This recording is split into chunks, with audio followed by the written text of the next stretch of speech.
It was hot and still, an August night in the middle of April.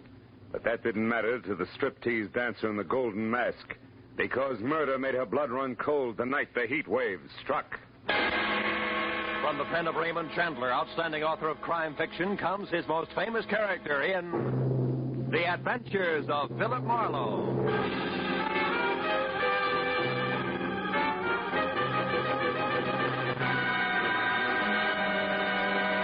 Now, with Gerald Moore, starred as Phillip Marlowe, we bring you tonight's exciting story, The Heat Wave.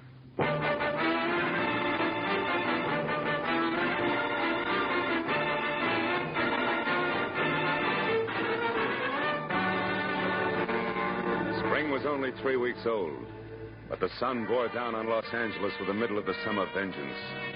At noon, it was 102 in the shade, and by 3:30, with doors, window, and shirt collar all open as far as they would go, I still sweltered in the kind of heat that wilts both your clothes and your character, as I tried to make sense from the crisp words of a telegram I just received from one Karen Driscoll, Jr., no less, of Nob Hill, San Francisco. It told me to go to the Palace Theater, a burlesque house on Main Street, watch the performance of the featured dancer, get backstage, and take a close look at her face.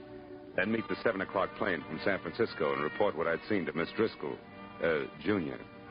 It was a strange request coming from Nob Hill, but the enclosed $50 money order wasn't kidding, so I perspired my way down to the Palace Theater. There, instead of the usual 30 beautiful girls, 30 sign over the marquee, was a 50-foot gold banner that screamed, "The Heat Wave, who is she?" And the showcase cars that led to the box office were all a circle of question marks that centered a woman wearing a strange gold mask and little else. I bought a ticket and went inside in time for the tail end of the matinee. A baggy-pants comedian was just winding up a corny south-of-the-border routine as I sat down. But there was Manuel, my brother, Manuel Labor. he was the laziest man in all Mexico. Yeah, until he got a job shooting bulls for the government. He shot 800 bulls a day. Yeah, that made him the biggest bull shooter in Mexico City. The comic kicked the crown out of an oversized sombrero in a hybrid hat dance and then galloped off into the wings. After reminding myself that I was here on business, I sat down again as a personality boy in brown flannel and a yellow shirt stepped into the spotlight with his arms raised.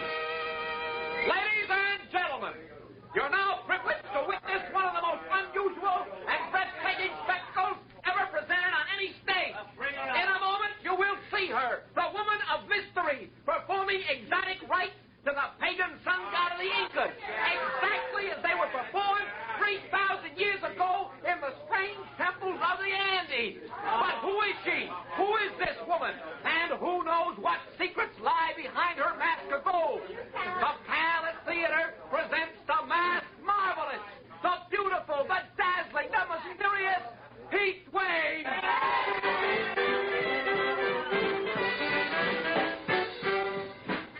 I had to admit it. This was special. She was the color of alabaster and as supple as a cat, and as she moved across the stage, she got more convolutions out of her two arms than a restless octopus could with 8. Her costume from the neck down was about as sheer as a new spider web, and above that, and covering her face completely, was a gold mask, grotesque and glistening. As the dance headed for a climax designed to knock the cash customers right out of their seats, I reminded myself again that I was here on business. So I walked down the side aisle to a door that led backstage. I went through it just as the dance ended. And while the audience tore the house down begging for more, the heat wave tossed a couple of kisses through a gold mask and ran to a dressing room. I started after her and was halfway there when a bulging hulk in a sharkskin suit that measured 6'6" in every direction lumbered casually out of the shadows and took a bulldog stance with his back against the dressing room door. I started picking up fast ad-libs and was hot for a switch on the eager reporter gag when the baggy-pants comic slid up beside me. Hey, chum. Huh? You're asking for a load of mayhem if you try to get to the heat wave past Jesse there. Jesse? He the man mountain in the sharkskin suit? Yeah, with orders to break bones. No. Maybe I can help you out. Good. But how come? Yeah, let's go around to the side. You're a reporter, right? Yeah. Well, Inky Barnes can use a little publicity, too, you know. Hold it here by the door. Now, what is it you have to know? Well, all I want's one look at her face. Yeah, that's a cinch. I said I'd help you out, and I will. Like this. Yeah. Right out there in the alley. And don't come back before midnight, Goon. You can see her face then when she takes her mask off.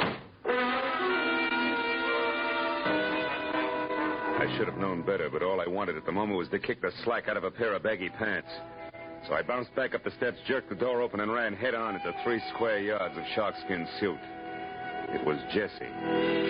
You ain't welcome around here, bum, so stay out. Have you got it? Okay, Jesse, let's say I've got it. Yeah. Also, don't drop it as you walk away.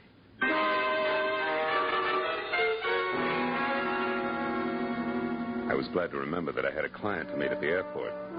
So in spite of the fact that the heat wave's face was still a well-kept secret behind a gold mask, I took Jesse's good advice and left.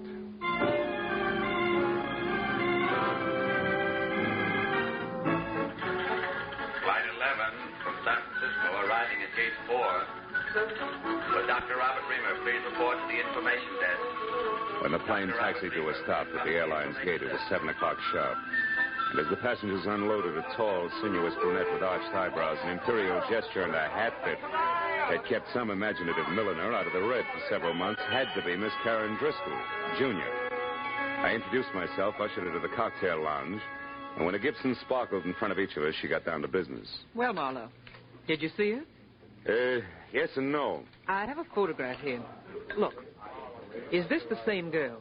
It's a headshot. It's pretty, but no help, Miss Driscoll. You didn't see her face then? No. Look, Junior, do I refund your money now or start asking questions? Don't be ridiculous. I must know who that girl is, and I'll tell you why. This picture is of my sister, Midge Driscoll. Oh? Think your sister's the heat wave? Yes. Oh, she's doing it to humiliate me, Marlowe. Tomorrow I'm being married to a man whose family is distinguished in diplomatic circles. No? And this burlesque heat wave woman is to be revealed at midnight tonight. If she is my sister, can you imagine what the papers will do with that story tomorrow morning? Yeah, some wedding present. But your own sister, I don't get it. Why? Oh, it's an old hate, Marlowe. Midge lost a love affair, and I won it years ago. She's never gotten over it. Oh. And she's done things before. The day I was elected president of the Metropolitan Club, she faked an elopement with my chauffeur. The night of my engagement party, she rode a horse into the Flamingo Room. A brawl started, and she spent the night in jail. I see what you mean. But this heat wave's got a lot of talent for burlesque. A lot of experience in her line. In fact, she's a sensation, let's face it. So what makes you think it's Midge, a hunch? Oh, no. I found the name Tracy Lake in her apartment in San Francisco. He's the manager of the Palace Theater here. I learned that from a newspaper story in which Josh Freeman... Josh Freeman? Yes, the big producer. Oh. He's supposed to be bargaining with Lake for his heat wave discovery. Oh, she's done a thorough advance publicity job, all right. What if she turns out to be his sister? What then? That's my business. I know how to make money talk, Marlowe, and I've more than enough for a polite but firm conversation. Your job is merely to find out for sure, between now and midnight, if my sister actually is this heat wave. I'll take care of everything else.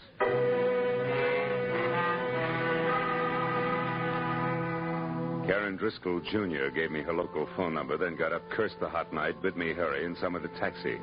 All with a regal wave, one hand. And I was left to my own devices in something less than 5 hours to make them work in, so I drove back to the Palace Theater, which was stalling until midnight by showing a triple feature movie. Paid another admission and slipped backstage again. It was deserted except for 2 electricians tied up in pinochle under the switchboard light. The heat wave's dressing room was locked. Jessie was nowhere in sight, and I was about to leave again when I heard a familiar voice cooing into a dark note that turned out to be a phone booth. It was Hinky Barnes, the baggy pants comic. Yeah. Beauty to the beautiful, you know. Hey, listen, baby. About that other deal, did you talk to her? She won't. You sure? Yeah. Yeah, well, look, I gotta talk to you. How about dinner? You can't? Well, I know you got things on your mind, but... Yeah, honey, I know you're tired. Well, okay. Don't worry, things are gonna be okay. You'll see. Bye-bye, baby. Hey, Hinky. Oh, you again. Yeah, that's right. That brings us up to date, even Steven. Now, get this. First, I'm not a reporter. Second, I represent Josh Freeman's office. And third, I haven't got all night. You mean Josh Freeman, the big producer? Know any other Josh Freeman? I want to talk to Tracy Lake about the heat wave, but I want to see her before I talk. Is she here? No. She won't be back until the big midnight show. Where's Tracy, then? He's home. The Toppet House out in Wilshire. About 2 blocks down from Arthur Murray's. Hey, but listen, tell me something. Is Josh going to make a star out of her? With a talent like hers? What do you think, Inky? I left Hinky with his mouth hanging open and the fire of ambition burning like an alcohol lamp in each eye as I drove out to the Toppet House on Wilshire. Leaning on the bell at Tracy Lake's apartment, I got ready to be a hard-hitting, practical-minded producer's right-hand man. Yeah, what is it? Tracy, my name's Marlow out of Josh Freeman's office. Caught the Heat Waves Act this afternoon, willing to wrap her up and take her home right now. But not sight unseen. Who is she? Wait a minute. Huh? You say you're from Josh Freeman, Marlow? That's right. And I got a blank check right here in my pocket. Authorized to fill it out unless you're completely unreasonable. I see. Well, now, look, Marlow, this heat wave thing is going over 1,000% better than any of us expected. Yeah, I know. But you see... The price is high already, and the bids have only started to come in. Oh, excuse me. I just opened a bottle of Paul Masson over there. Help yourself, Marlow. I'll be right back. A perfectly good telephone sat within an arm's reach of Lake. But instead he went down the hall to an extension and closed the door behind him. It was distinctly malpractice, but time was running out on me, so I picked up the phone and listened. Is Mr. Ridgely, the jeweler? Oh, yes. What is it, Ridgely? The bracelet you selected is ready now. We can deliver it immediately. Fine. It goes to Miss Nita LaVar, 44 Edgewood Terrace. Oh, enclose a card. Don't worry, darling. You're my real heat wave. Sign it, Tracy. Lovely, lovely. And the engagement ring? The sunburst? Yeah, that's for Miss LaVar, too. But deliver that to the theater at midnight. You got it? Yes, indeed, sir. Thank you. And congratulations. Tracy Lake and Nita LaVar. Who might she be? Sorry, Marlow, a little personal business. Now, you were saying... Yeah. I was saying I can hand you a nice fat check if this Mass Marvelous is really okay. You're building up to quite a surprise, Tracy. You must have something. Yes. Indeed I have, old boy. Plenty. Yeah? I can't reveal the lady's name until midnight. All right. Play coy. What's her background? Has she got class? Class? Marlow, you wouldn't believe it. Not blue book stuff. Society girl in burlesque? Why, anything's possible, Marlow. Sure. She could even be from Nob Hill, huh?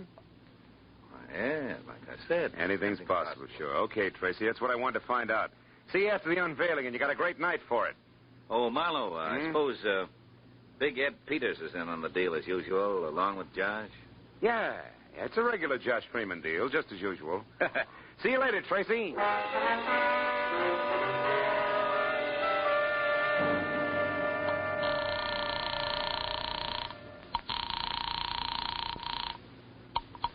Hello? This is Marlowe, Jr. I just wound up an interview with Tracy Lake. When I threw Nob Hill at him, he turned green.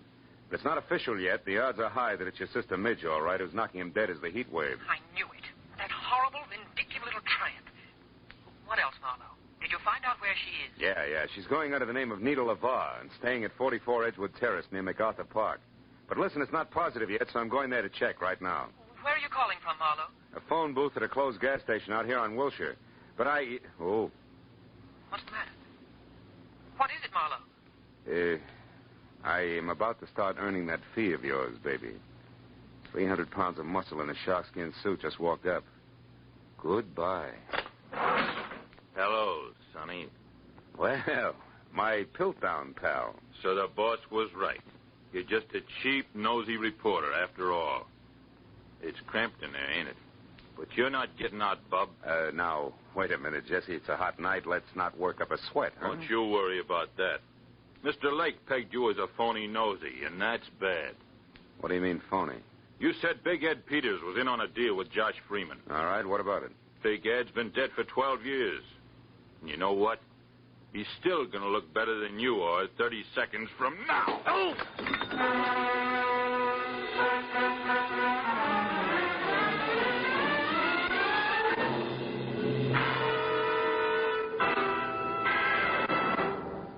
In just a moment, the second act of Phillip Marlow. But first, tomorrow night, in order of their appearance, you'll hear Joseph Cotton, Ozzie and Harriet, Jack Benny and his gang, Amos and Andy, Sam Spade, Lum and Abner, Helen Hayes, Eve Arden, and hold tight now, a special show with Bing Crosby, Bob Hope, Claudette Colbert, and Dinah Shore. over most of these same CBS network stations. And Jack Benny with Mary, Phil, Dennis, Don, and Rochester will be heard over them all.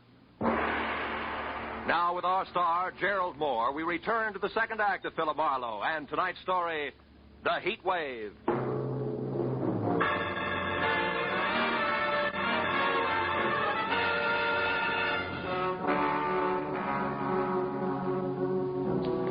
When the little man in big iron boots were kicking at the lining of my temples finally quit, and I dragged myself back up to the vertical, Gargantua was gone. I was sure of only two things. Tracy Lake did not know that I was anything other than a nosy reporter, and second and more important, it was time for me to head for Edgewood Terrace and the lady known as Nita LeVar.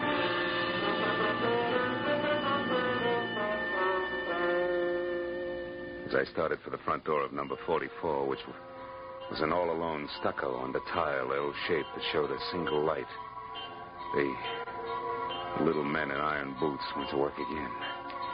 It reminded me that it might be healthier if I first found out exactly what was waiting behind the mat marked welcome. So I made a wise circle around to the back, then in closer past a whispering huddle of palms through a flagstone patio that led to a short flight of also flagstone steps. But there, when I was only a few feet from an uncurtained window, I stopped at the sight of something I hadn't expected. It was the body of a woman lying in a twisted heap at the bottom of the stairs. When I moved closer, I saw that the ugly cut on the side of her head that had killed her had come from the jagged edge of the last step.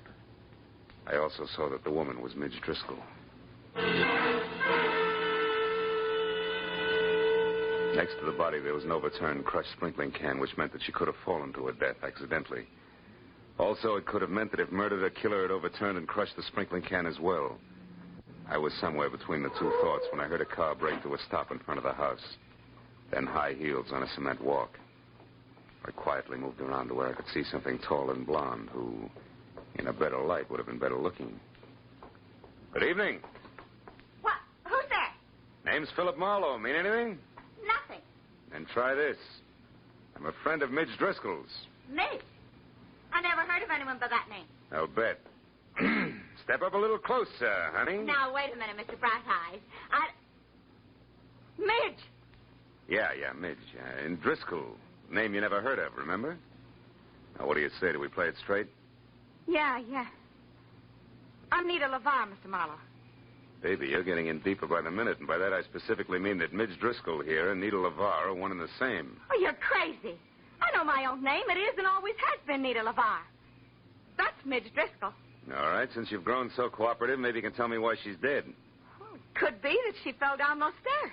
An hour before her unmasking is the heat wave? Heat wave? You know an awful lot, mister. How come? It's strictly business. I'm a private detective with clients. We'll talk about that later. Right now it's time to go in and call the police. And don't tell me you can't find your key. Oh, don't worry, private detective. I won't. Here, catch. Got it. Now, let's get inside. But let's not call the police, huh? Why not? Are you afraid that they'll... Oh, I see what you and that pretty little gun mean. I'm glad. I'd hate to have to shoot you. Why, want a night your quota? Don't be funny. I didn't kill Midge. Then why no police? For a very good reason. Until tonight, Marlowe, I've been the heat wave. The substitute heat wave for Milady there, who didn't have the time or the talent for the build-up to the great joke she was going to pull on her sister. You mean you were the one I saw today? The one everybody saw every day. And liked. Liked so much that business boomed and all the heads in the front row weren't bald. Which has what to do with me calling the police? In general, everything. In particular, my career. I tried to get that crazy kid there to back off and let me go on with the act that she'd kill after one performance, but no. Miss Bunny Moneybanks wouldn't hear of it. Now that she's dead, you're in. Is that it? Solid. And that's also the reason why I don't want to spend the next 2 hours talking to cops. So go on, put the key in the lock, turn it, open the door, and walk in. What happens then? Then, Mr. Marlowe, we call Tracy Lake and arrange for a playmate for you. Playmate named Jessie, maybe. A playmate named Jessie. And no, maybe.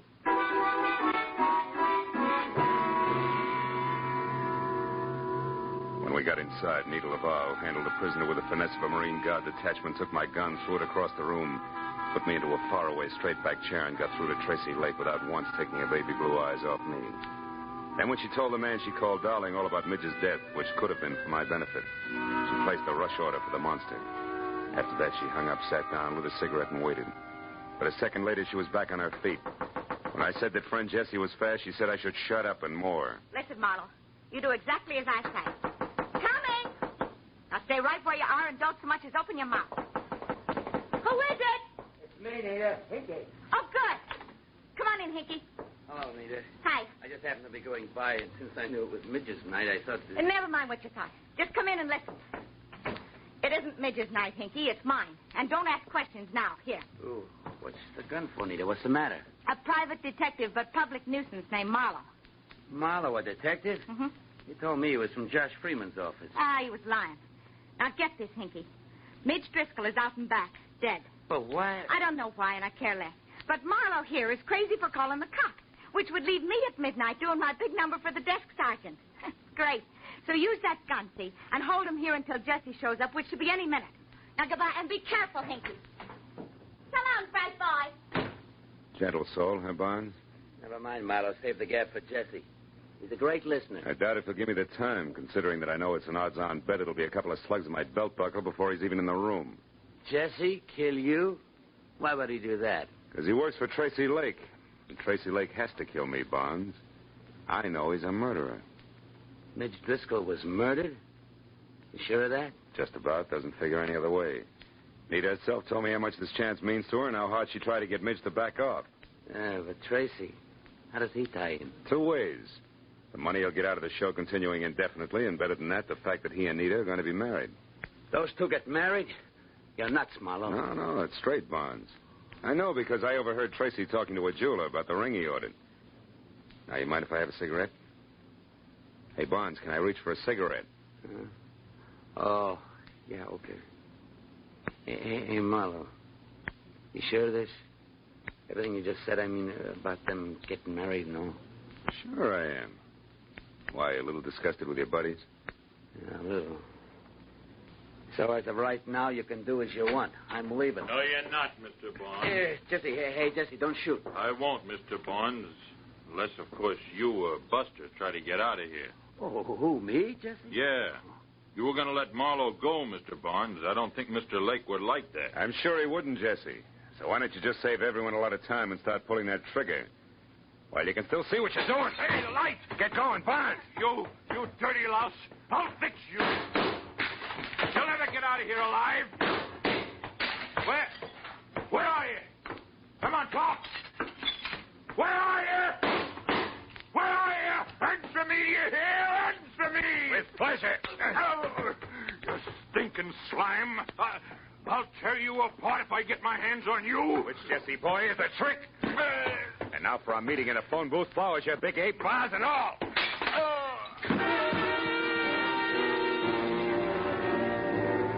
After I got some lights on and found my gun where Nita had tossed it when we first came in, I checked Jesse over once to make sure that he was neither dead nor too alive. Then I started for the door. But there, even as my hand closed over the knob, I stopped. A crazy thought from I don't know where wedging its way into my mind. I turned back toward the room and stared at the flower and vase-strewn form of the ape that covered half the carpet. Then slowly the wedge broke through and there was light, lots of it. The kind in which I could see why Midge Driscoll had been murdered. And more important, why I had to get to the Palace Theater and Nita LaVar before murder happened again.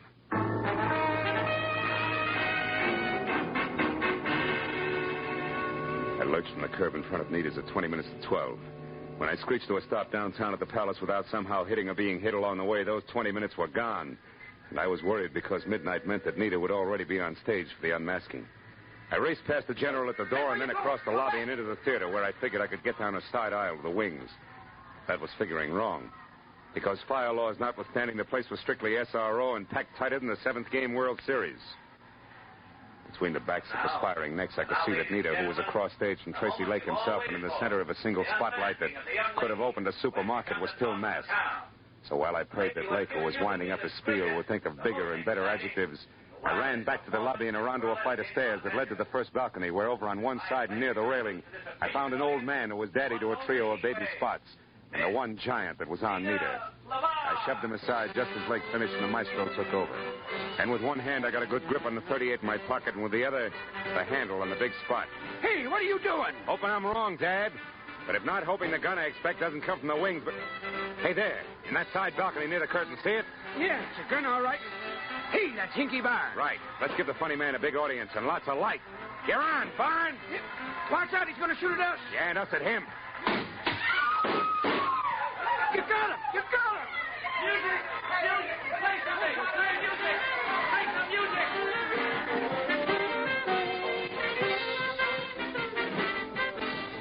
It was 20 minutes of bedlam. Police, music, and 2 quick numbers by Nita LeVar, all of whose shaking was not routine. Before the palace got back to the quiet business of being a burlesque house, and the show went on. It was another hour and 20 minutes before it was all over, and the theater was empty and dark, except for a work light on the stage where Nita, Tracy Lake, and I were sitting in the middle of a papier-mâché Inca civilization. Well, Marlowe, the police say that Hinky's going to live for a while. Can't figure the guy. Never knew he felt that way about Nita here. Neither did I.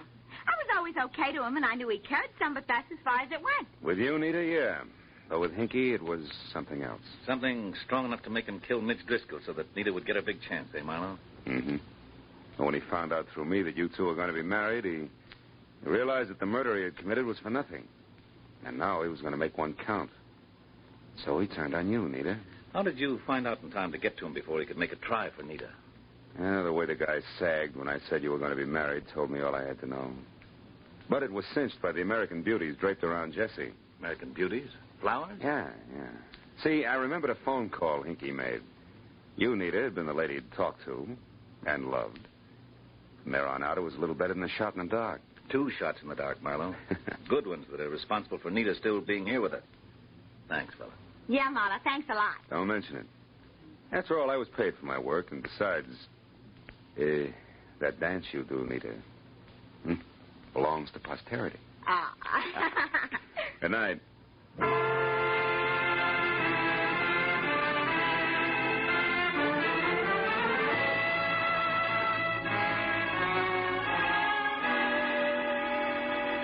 It was still hot in the city. I had no enthusiasm for further conversation, and a very sticky feeling from head to foot. So I took care of Karen Driscoll, Jr. in a fast telephone call and then pointed my car for my apartment. I couldn't help thinking of poor little Hinky Barnes, who brought laughter to everyone else, but could find no happiness for himself. He was like the man who went to see a doctor one day and said, "Doctor, I can't laugh anymore." And the doctor said, "Go and see Grok, the greatest clown of them all. If he can't make you laugh, there's no help for you." The man smiled and said, "Thank you, doctor. You see, I am Grok."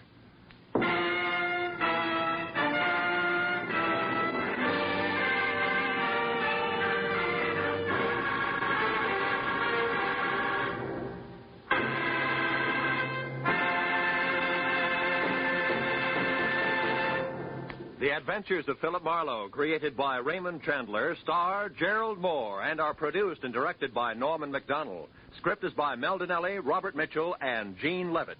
Featured in the cast were Vivi Janis, Wilms Herbert, Ed Begley, Elsie Holmes, Barney Phillips, and Byron Kane. The special music is by Richard O'Runt. Be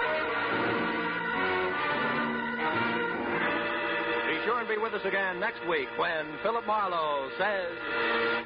It started at dawn in a Los Angeles taxi and wound up that night on a cliff in the middle of the Pacific. All because of a Dutchman with $50,000 a corpse in a lily pond and an Oriental with a chauffeur who wanted a cloak made of nothing but feathers.